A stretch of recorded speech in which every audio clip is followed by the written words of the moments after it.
What's going on, guys? It's been quite a while since the last time I did a full tour of the fish room.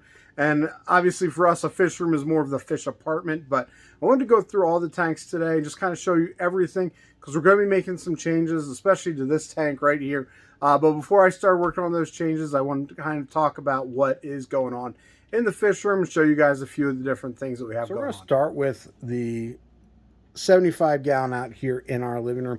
And this holds, my rainbow fish. You can see them over there, and a lot of other different fish. There's some other different rainbows in here. Not going to necessarily get into all the fish, but there's a lot of different fish in here. But to be honest, one of the things I've always enjoyed about this tank is that it has very much of a jungle theme, but right now it's gotten way out of control.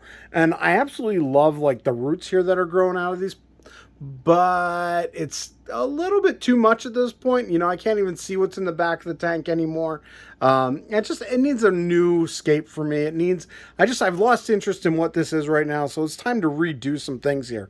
I do run on this tank just a shop light. And this is one of the things that I definitely would recommend you guys think about with your lighting. There are a lot of really nice lights out there on the market, but you don't necessarily need an expensive light to grow lots of plants. Now, again, depending on what kind of plants, most of these are pretty simple plants to grow.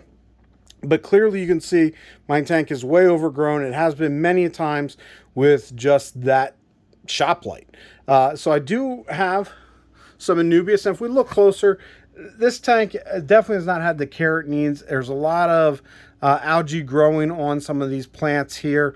And that's part of what I need to do. But the biggest reason that I decided it's time to rescape. You can see back there, my heater is blinking red. That is a fluval heater, and it's not really coming through real clearly. I can't get the focus, but it's got a sign, there you go, LF, which means low flow.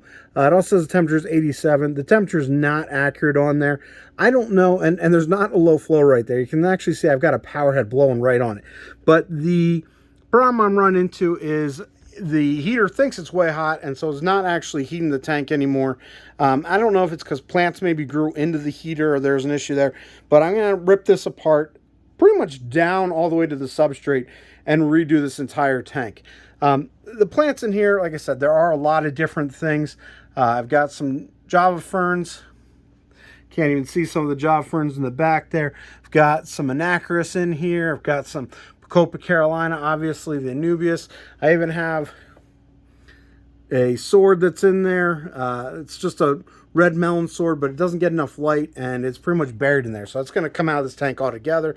So this tank, like I said, I do absolutely love it, but I need a change. It's just I need to do something different. And actually, most of the fish in this tank are going to come out of here and get moved to a different tank as well. The only filtration I'm using on this tank right now is back here. Is that little, it's hard to see, but there is a small sponge filter right there with just a little bit of air going through. And I don't really need any filtration more than that, even though I've got it pretty stocked, full, because there's so many plants in here. So I don't necessarily worry about my filtration a whole lot. Let's go take a look at some of the other tanks in the fish room as well. So the next tank we're looking at here is my other 75-gallon. This is the one in my son's room. And again, I've not done a real good job with upkeeping with my tanks lately. There's been a lot of health issues with my family. My wife was in and out of the hospital a couple times, and I had another round of COVID. So I've been trying to keep up with my water changes, but sometimes they've been lacking. And in this tank, I missed a few, and the algae has just taken over some of my Anubias here. So I definitely have a lot of cleanup I need to do in this tank. But I'm really excited about how well, at least relatively, for not getting the care it need, the Amazon sword's doing. You can see it's getting to be a pretty good size plant here. And one thing about having an Amazon sword, now it needs to be a lot thicker, definitely needs some more growth in there, but you can kind of see in this the potential of how big they can get. And this is not full grown at this point. It definitely needs some root tabs put in there. It needs some work, but they definitely get to be a good size there. Now, one of the things you'll notice with this tank is you can see my water level here is actually down a little bit. I actually filled this tank and the other 75-gallon the same time last week when I was doing my water changes. But one of the problems I have with this tank, and I'm probably going to be addressing it here shortly, is I've got these old style lids, And I don't actually have anything on the back, so there's a lot of evaporation that happens in this tank. So that's going to be something I'll be addressing soon. And I think I'm going to be excited about that because then I'll also be able to move this light around as well. But again, you know, different light, but you have some pretty good plant growth. This is some Valsinaria I have in here. Obviously, the Amazon. There's another Amazon in the back, but it's or not an Amazon, another sword rather. I'm not sure which sword that is, in all honesty, right now. I don't remember. And then some other plants throughout, but ultimately these fish actually are going to be moving out of here for the most part as well. And the other 75-gallon fish tank, the fish are going to be going in this tank. So we're going to be swapping a bunch of fish around here shortly, and that's going to be one of the changes. Next, we'll go ahead and look at this 40-gallon. Now, if you guys have been watching the channel, you know I absolutely love algae. And I know a lot of you guys are like, are you kidding me?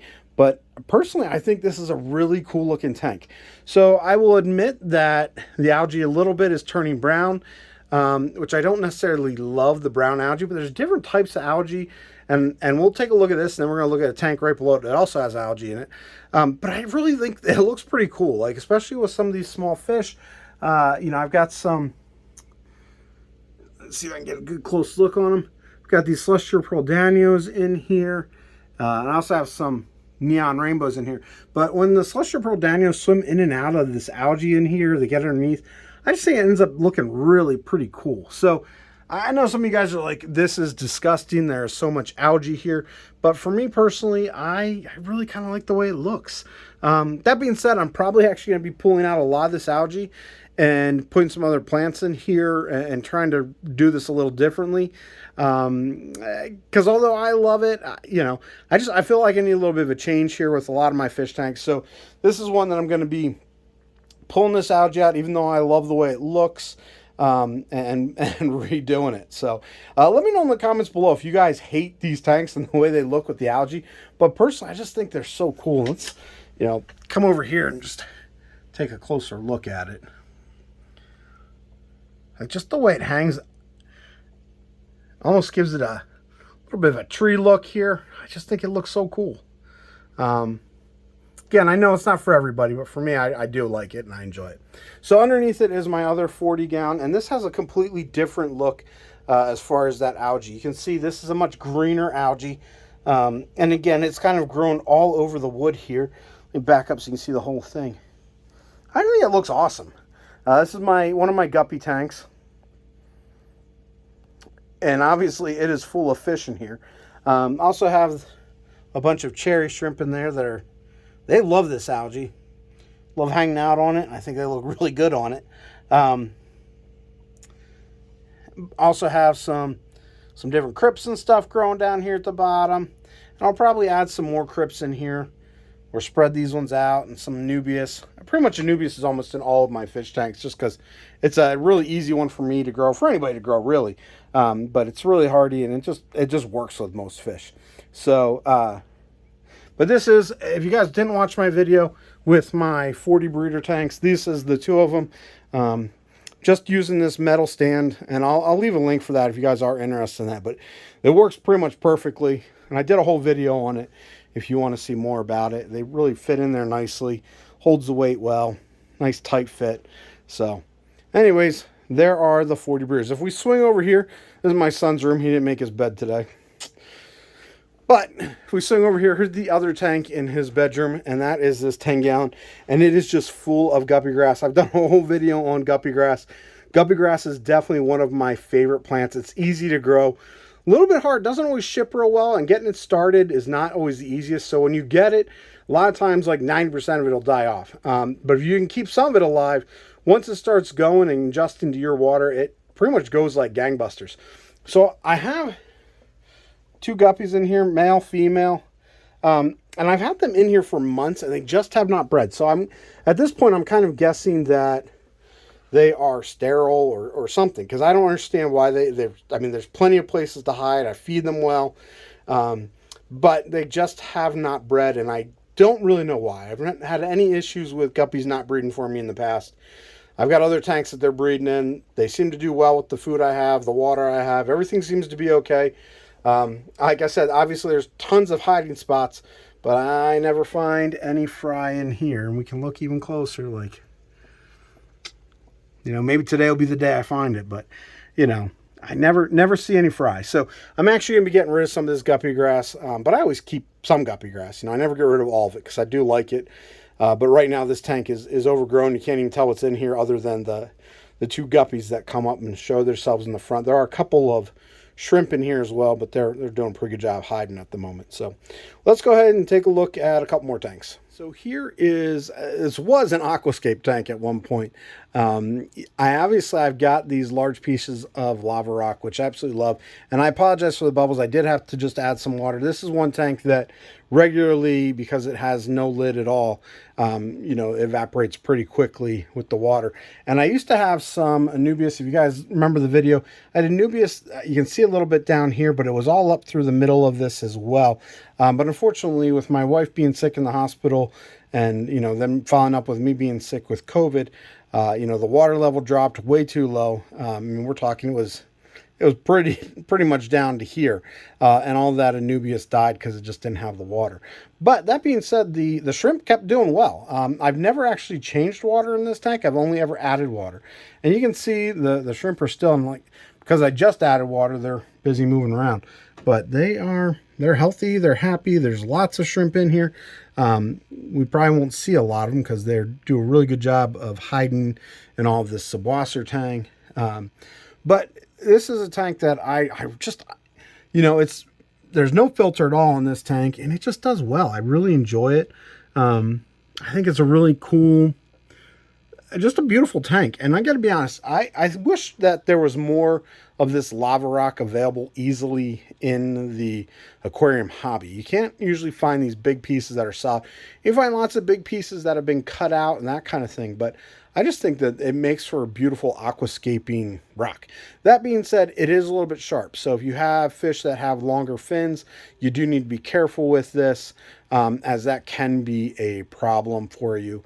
But overall, like I said, I love this tank. It's something I enjoy, and it's one I haven't shown for a while. I do have a heater in here. It's just laying here because the suction cups kind of fell off, and there's one still there. I'll put it back up at some point. But I wasn't trying to make this all look perfect for you guys before I filmed it. This is what it looks like on a pretty regular basis. So, all right, let's go take a look at the next one. That's right over here. And this is one I just recently set up with all of these botanicals. And botanicals are one of those pieces that are really, really good for your fish tank. You know, they help keep your fish healthy, that type of thing. And my guppies in here are breeding and they're happy. And I got these ones from Michael in Michael's Fish Room. But you can see there's some of the fry. If we can get them on camera. It's a little tricky sometimes. Where'd they go? Oh, there's one. There's probably about 20 or so fry in here. They just started breeding, so if I were to feed them, you'd see quite a few more, but not necessarily trying to feed them right now. One of the things about this tank that did it's a little bit frustrating for me, is I did go and buy some red root floaters, and I put them out top, and I thought that really made it look nice. And when I bought the red root floater, they said, oh yeah, there's no, yeah, whatever you call it. Duckweed. Oh, duckweed. I don't know why I couldn't think of duckweed, guys. But no duckweed, but obviously there is duckweed. And the other thing is, you'll notice, I don't think there's any red root floaters. Unfortunately, a lot of these floating plants, if they get wet at all, they end up dying. And I think probably it got too wet when I ended up getting them, or, you know, the way they had them packaged or something. I'm hoping maybe that there might be some red root floaters in there, so I'm going to let that grow out a little bit and see. Otherwise, I'll be getting rid of all that duckweed, and I've had to get rid of it before. Oh, yeah, there's a lot of the fry. But again, I think even without the red root floaters up top, and I might find some other plant to put up top as a floater plant, because I do think floating plants look good in this tank. I really do like the botanicals. I love a little bit of tannins in my water. I think it looks good. And overall, I'm happy with this. And this is one of those tanks I did set up. If you watched this video, I did a whole video on the setup, and I mentioned I'm trying to get in a little more practice before Keystone Clash this September, and where I'll be engaging in another Aquascape competition. So hopefully my skills continue to improve. I definitely think that they've gotten better over time. I think this tank does look good even without that red root floaters, but it looked better with it. So if you want to see that, you can check it out on the video, and I'll leave a link for that. So anyways, guys, that is the current state of my fish room. I've gotten actually rid of quite a few tanks. Just trying to stay with the upkeep on them has been a little bit difficult with all the things going on with my family, and then with my full-time job and all that kind of stuff. So I did cut back quite a bit, but I'm happy with where the fish tanks are right now. The fish are healthy, and that's always the most important part. There are some pieces I want to change. The biggest one is that 75-gallon. I'm going to be doing a video on that. So make sure you stay tuned for that and hit that subscribe button so you don't miss any of the things that are going on here in the fish room.